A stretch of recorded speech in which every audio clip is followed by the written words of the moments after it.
Hey folks, in this video I'll be reviewing another game submitted via our Patreon page, and in this game we're going to see a London system where black pretty early on grabs this pawn with queen takes b2, and we'll talk a little bit about the pros and cons of such a decision. Now this game was submitted by Abu, who's playing black here. This was an online classical game played on chess.com. I think the time control was 45 minutes per side with a 30-second increment.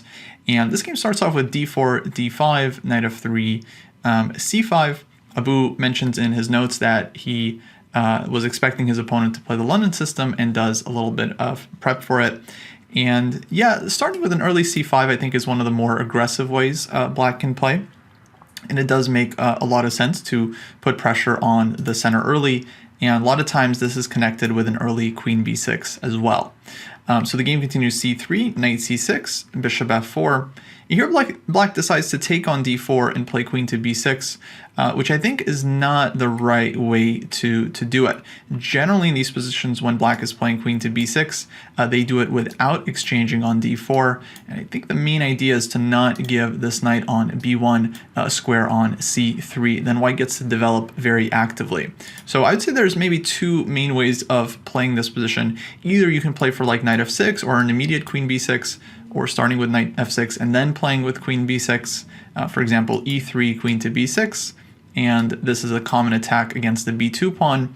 If white just develops knight to d2, then in many cases black can go ahead and take this one and certainly survive, because the queen doesn't get trapped, the c3 pawn is also hanging, and there are different lines like this where white will get some compensation, sometimes white gets no compensation, black is just a pawn up, but it kind of depends on where the pieces are placed. Here I think black is definitely doing quite okay.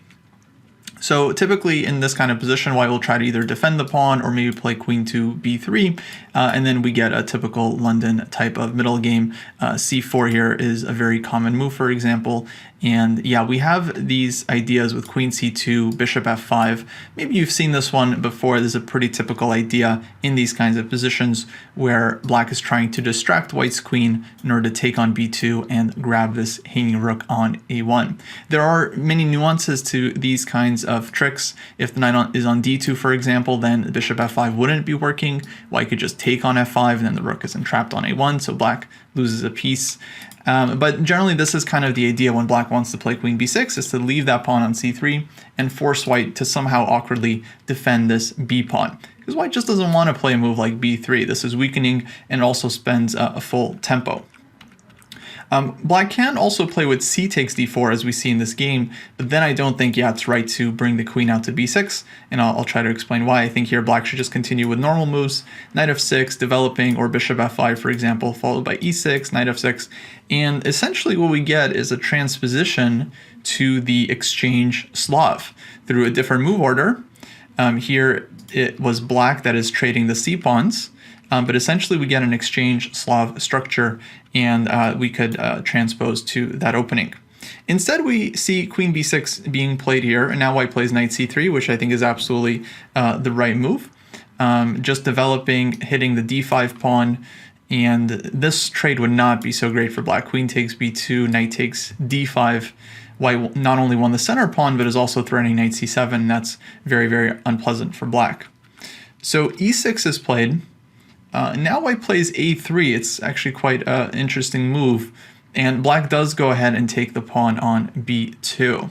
Now white could have punished this one, but it's kind of a computer punishment. A lot of times this move a3 sets up this idea of knight a4. Maybe white was considering this one, and if this pawn was on e3, then actually black's queen would already be trapped here, oddly enough. And so this is a very typical trap to watch out for, because the bishop would be covering the b5 square, the knight hits the queen, and of course this a3 pawn. This move was very important because otherwise black could take on b2 and escape with the queen. By playing a3, white takes away a number of squares. But after takes, knight a4, black can for the moment escape with queen to b5. Maybe this is why white didn't go for this, because they saw the queen is getting out, and if something like e3 continuing to chase the queen, well then queen a5 check, and black is actually totally fine. White doesn't have a great, super comfortable response to this check. That said, white could have still made this work with the engine move bishop to d2. starting with this one, covering these checks, and now setting up ideas like e3 and rook to b1, and it turns out that black's queen is still in huge danger. That's very difficult to find during a game though, because white is sacrificing a pawn, then has to find this backwards move, but I just wanted to highlight it because it is kind of a cool idea that might be instructive for some. So what we see in the game, after queen takes b2, white plays the immediate bishop d2, defending the knight and also threatening ideas like knight a4 now and rook b1. But this gives black time to drop back with queen to b6. We can say black kind of gets away with taking this pawn in this position. Now I also want to say that other than a3, other reason why this idea of queen b6 I think is pretty dubious is because white could also just play a move like rook to b1. Now it looks like white is losing a tempo here, but white doesn't weaken their position like with a move like b3, so rook b1 is a lot less weakening. And now that black is like committed to e6, the bishop on c8 is stuck. Once both sides get their pieces out, we're going to see that black actually has a tough time developing the bishop. So for example, the game might continue knight f6, e3, bishop e7, bishop d3. We get this typical exchange Slav structure where the bishop on c8 is quite bad, and this queen on b6 is really not doing black a lot of favors. It's attacking a pawn that white is defending with a rook, so white is totally happy with that, and in the meantime this bishop is just kind of blocked from being able to develop. So I think white would have definitely a clear edge here, and I think this would have been maybe the simplest way, just not to sacrifice the pawn, just calmly defend it and argue that black's queen on b6 is not really well placed in this position. So that was kind of the issue with that one from my point of view, but after a3 takes bishop d2, black drops back, rook to b1, and yeah, it's always difficult to judge whether this pawn on b2 is worth taking. I will say if you do play queen b6 and your opponent lets you take the pawn and you don't see how your queen is getting trapped, then you probably should go ahead and take the pawn, because otherwise what was the point of playing queen to b6? But in general, I'm not a fan of these kinds of plans anyway, going pawn hunting and pawn grabbing in the opening, even if objectively it works out, even if the engine thinks black can defend and you can survive. Minimum, white is going to get some compensation, and usually they're going to get some nice development and they'll be able to attack. That's the minimum. What happens in many other games is that the side that goes pawn grabbing simply gets punished out of the opening. They end up getting checkmated or losing material very quickly. So you have to kind of weigh the risks versus reward for yourself, how much you want to grab this pawn. I generally advise my students to only take material if they really think the opponent doesn't have a lot of compensation, and not to spend a lot of time with their queen, going pawn hunting, even if they think they can get away with it. I think just practically, this can be a very tough choice. And as we can see in the game, after black goes queen b6, white plays rook to b1, gets a tempo, black plays queen c7. This is an immediate inaccuracy, because the queen just keeps getting hit with moves here. White plays knight b5 and actually immediately gets an annoying initiative. So definitely black should have played queen to d8, kind of a tough move to put the queen back on d8 where it comes from. And indeed, black does have an extra pawn here, and white would need to create some initiative to justify their sacrifice, get some compensation. I think the best move is maybe something like e4, just trying to open things up, open up the bishop, try to develop quickly. Then I think the game would be very double-edged. The engine, I think, gives black some small edge, but in a real game between two humans, if white is happy and comfortable playing with the initiative, black can find themselves in a lot of trouble in this kind of position, even if objectively there might be a way out. But in the game, we just get immediate trouble. Queen to c7, white plays knight to b5, queen d8, bishop f4, and already we can start questioning black's decision to take the pawn on b2, because we ended up in this scenario of 3 moves later, and all of a sudden we're in big trouble and knight c7 is coming, and black now needs to play pretty much only moves to try and survive here. So queen a5 check, this is absolutely forced. This is the only way to deal with the threat, knight c7 successfully. If white plays bishop d2, then black can just draw back and there's no threat. White goes queen to d2. Knight d2 was also possible, but then this would give black a tempo to defend against knight c7 with something like e5. Now the knight on f3 is not attacking the square, and okay, the position I think is very sharp. White decides to go for queen d2. We trade queens. Knight takes d2 is played. King takes d2 is also very interesting to keep the knight, again, controlling the square. But knight takes d2 is played, and now black plays e5 in this position with the queens off the board. Here, this one is not so good. Abu explains in his notes that he was also considering king to d7, covering knight c7 check, but didn't like knight c7 anyway. And after rook to b8, black makes a very, very common mistake in calculation. I think I've seen multiple players make this exact same mistake. They see the rook on b8, it looks like it's hanging, and they think white is winning material with some kind of discovered attack, like knight takes d5. But very important to point out, as Abu mentions in the notes, this is what black missed in the game. The rook is actually defended on b8. So if this happens, well, black takes the first minor piece, white goes bishop takes b8, and black takes a second minor piece. And 2 pieces for the rook, black is actually much, much better in this position. So this is definitely not a worry, but this is something that a lot of players miss around this level, where they don't realize. They see the rook hanging, they think, oh, I mean, tactically it does look very, very dangerous to leave our pieces in line of a discovered attack, but we also have to try to be very concrete about the position. And here, white just doesn't have a way to win material. White can play knight a6. This is kind of a clever move to hit the rook using the pin. And then black will just play rook a8. And white really doesn't have anything better than to repeat moves with knight c7 and knight a6. I should note that black does have an option now to play e5, which I think is actually quite interesting.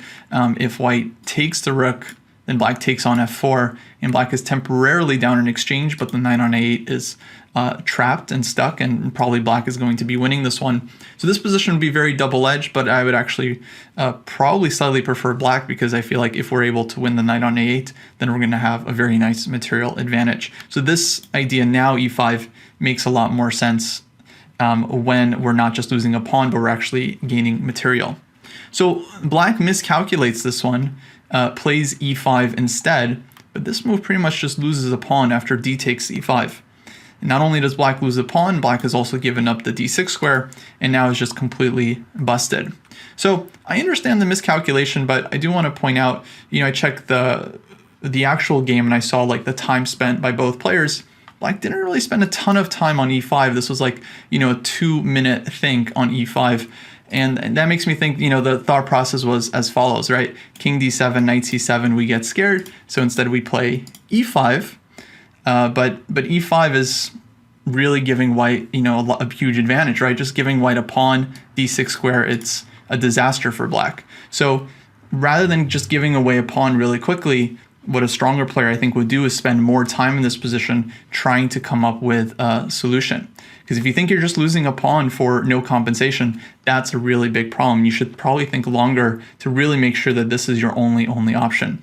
And so spending more time would make it more likely that we're actually able to find either king d7 or king d8 is pretty much the same thing. The important thing is to see after knight c7, rook to b8, there's not actually a great discovery that white can do here against this rook since it's defended. White can play knight b5 and attack the rook, but then black of course repeats, and black is happy to repeat moves here since we're worse. So a little bit of a misplay here with e5. I think we play this one too quickly without really exhausting all of our defensive options. Now white gets a huge advantage. Black now goes king to d7, covering knight c7. I think king d8 was better, but Abu mentions they just wanted to add more defenders to against the d6 square. But yeah, king d7 blocks the bishop, and now black is just in big trouble here. White goes e4. I like the way white plays this part, but it does kind of miss their chances as well. So game continues, knight g7, knight d6 is played, knight g6. Now white has a lot of options here. Knight takes f7 I think was pretty strong. He decides to go back bishop to g3. And now black takes on e5, and yeah, this is where white just kind of misses pretty clear forced win. If you guys want to pause your video and treat this like a puzzle, definitely a good moment to do so. It's white to play, try to find the strongest idea here. And yeah, so in the game white played knight takes b7, grabbing a pawn, but it was much stronger to just trade off on c8, and then after black takes back with something, either rook or king, I'm not sure, white goes e takes d5, and black is going to be losing a piece as knight on c6 is hanging, knight on e5 is hanging, and no way of defending both. So white kind of misses a pretty clear knockout here with knight takes c8. This would have netted white a piece. Instead goes knight takes b7, and now black is actually 100% back in the game, surprisingly, after rook to b8. Maybe this move was missed by white, I'm not sure, but black doesn't trade, just puts the rook on b8, puts some pressure on the b file, and yeah, now the position is very, very unclear. So we get some trades. Bishop takes c5, knight takes e5, knight c5 check. A good idea, trying to win the exchange, but black has king to c7, defending the rook. And black actually gets out of danger, and turns out, in this endgame. Now, unfortunately for Abu, he does end up losing the game due to a blunder. So I'll show you guys what happened. I think it was quite instructive, actually. After knight a6, black plays takes, d takes e4. Now black is up a pawn again, although white can regain this one. a3 is also hanging. White decides to castle and just play for the initiative. There's still some pieces left on the board, and white tries to activate, which I think makes sense. e3 is played. Logical move. I can definitely understand this one. Black was going to be losing the pawn. Instead decides to play e3, give up the pawn, but force white to weaken their structure, taking it. Rook b1 check, white throws in, rook b7, king c6. White now takes on e3. Black plays bishop takes a3. And black has actually, left themselves with an extra pawn. Is slightly better. Rook takes a7 is met with king to b6, so that's not really working for black. Rook b3 is played, bishop c5, bishop b7 check, king c7, king f1. And unfortunately, black loses the game here with the move bishop takes e3. And it's just a simple miscalculation, so it's kind of unfortunate, missing that after rook takes e3, black gets a piece, but white is also taking on e5 and simply winning a piece in the end. So very, very unfortunate blunder. But once again, I have to mention, because I think this part is really important, black only spent a little bit of time on this move bishop takes e3 here. So at this point in the game, black had good 17 minutes in this position to think about what to do. Not a ton of time, but definitely enough time to come up with a reasonable move or to calculate accurately. And only spent like less than 30 seconds on bishop takes e3. So we can call it a tactical blunder, but for me, it's more of a blunder of just not using time, just rushing, playing too quickly. Because lots of people are going to miscalculate something if they only spend 5-10 seconds on it, 15 seconds, right? But if you spend more time, you're a lot less likely to make mistakes. Now, of course, you will make mistakes even if you do spend 5 minutes, 10 minutes on a move. That's not going to inoculate you against blundering, but it does make it a lot less likely that we avoid these kinds of simple blunders where we simply don't notice that the opponent is taking more material. So the mistake here is tactical, but it's also, I think, a mistake of game sense, not spending enough time, really rushing. This is something that I see players do at various levels, especially in the endgame. It's something I've certainly talked about on this channel quite a number of times. People tend to rush, especially in the endgame, and it's really, really important just for your overall chess improvement to take your time, especially when things seem simple. It's rarely the case. And if you think you're winning a pawn, you're winning a second pawn, you might be giving yourself a huge advantage. Definitely should spend a little bit of time to confirm that your calculations are accurate, because all it takes a little bit of time, and I'm sure Abu would have noticed that this move is a blunder and instead played something else. So once again, it's not so much a tactical mistake. I mean, it is very tactical, but for me, this is more of a mistake of focus, not spending enough time and rushing too much to finish the game. So after this one, well, white ends up with an extra piece. This endgame, I should say, is still not trivial for white, given the fact that a lot of pawns have been traded off. White only has 2 pawns left in the position. Of course, if all the pawns get traded off, then white is not winning with a rook and knight against the rook. So black definitely, I would say, has some significant drawing chances here. And you can definitely fight in this kind of endgame and try to hold it. Unfortunately, it doesn't really work out for black. I'll just show you guys the finish. Rook d8, rook e7 check is played, king to c6, the knight comes in, rook to d7. Now white correctly avoids the rook trade here with rook to e8. Any kind of endgame like this, I would actually say, is very unclear, because the knight is going to have a hard time dealing with the a-pawn, and so white is going to have to really coordinate their forces here very, very accurately. I would say this would be a really, really tough endgame for white to win. Objectively, it might not even be winning for white, because the problem is the king is going to have to help if white wants to actually win the pawn. The knight is not going to be able to win the pawn on its own. But once white's king makes its way all the way over to the queen side, well then black's king is just going to run towards the king side and go after these pawns. And yeah, it's actually very, very tough for white to win this one. So if white were to allow this, they could actually even lose the endgame. If they push too hard, bring the king all the way to a6, then black's king ends up going after the king side, winning all these pawns. Black gets a bunch of pawns on the king side. The knight is not going to be able to stop them. So white correctly avoids the rook trade here. And black brings the king towards the queen side. Rook e5 check, king to b4. Probably an inaccuracy because the king actually gets cut off. I think king to b6 was the right way to do it. Just keeping the king next to the a pawn. And again, it's tough for white to win, though with good technique, white should be able to. Say we get king to b4, knight c6 check, king b3, rook a5, king c4. Now we see the problem. Black's king is stuck and white is just immediately able to win the a pawn, can possibly force a trade of rooks. And if white trades the rooks and all the pawns are on one side of the board, then that's very easy for white because the knight just dominates the king side and that's going to be game over. Now king c4 was played, knight e5 check happened in the game. Kind of a curious moment. Black resigns here. Definitely premature. Now we see the fork, of course, but black could have continued, I think, at least one or two more moves. And I definitely would have played this move king to b4 to see what white does. Because if white takes the rook and we trade rooks, again, we get that endgame that we mentioned earlier.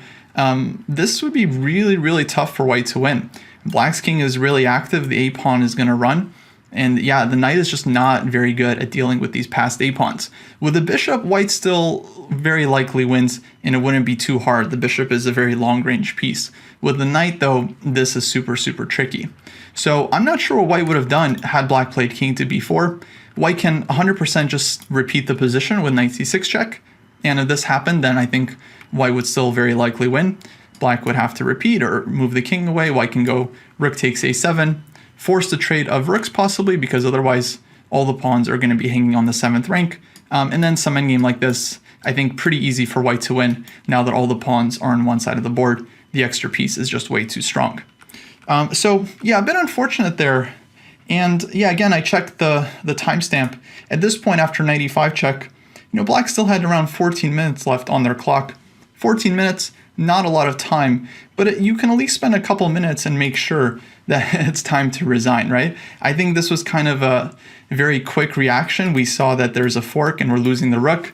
Oh no, game over. We've already lost the piece. Now we're losing the rook. Time to resign. But no, actually, king to b4, white would need to be very precise and actually show us how they plan on winning the game. And so white would have to keep the rooks on the board and then take the a pawn. And I'm not sure what white would have done. It's impossible to say, but I do know that if you are stubborn and you take your time and you look for these little chances, you will end up scoring more points in the long run. So once again, my advice for you guys all watching, when you're playing the endgame, really try to take your time. Things are rarely as simple as they might seem or feel. And the more you take your time, the more likely you are not only to find good moves, but perhaps more importantly, to avoid blundering, avoid resigning prematurely in this kind of thing. All right, guys, that's going to wrap it up for this video. Hopefully you found it instructive. If you haven't subscribed to the channel yet, please make sure to do so. We really do appreciate it. And yeah, hopefully you have a great rest of your day, and I'll catch you in the next video. Take care.